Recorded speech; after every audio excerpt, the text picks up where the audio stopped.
Here's how to use WhatsApp Web on iPhone so you can chat on another account on the same device and manage your messages faster.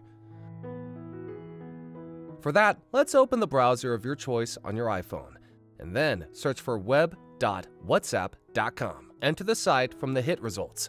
Since you're in mobile mode, it will generally show this page. Share a link, but you can't log into your account from here. What you gotta do is go to desktop mode.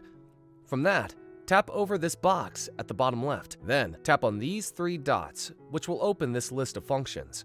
Scroll down and toggle on Request Desktop Website button. Then hit the tick sign at the top right to confirm.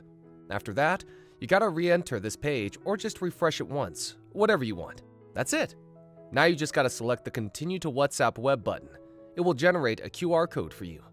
Now, grab your other device, iPhone or Android, doesn't matter, where the other WhatsApp account is logged in. Open the app. If it's an Android, tap on these three dots, then tap on Linked Devices.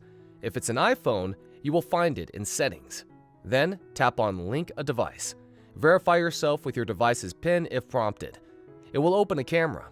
Just scan this QR code with that, and in a moment, you will be logged into that account. Now you have two different WhatsApp accounts logged in with your iPhone.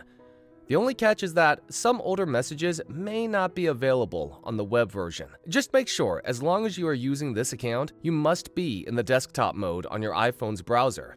Otherwise, you won't be able to use this account. That's all for today. Thanks for watching till the end.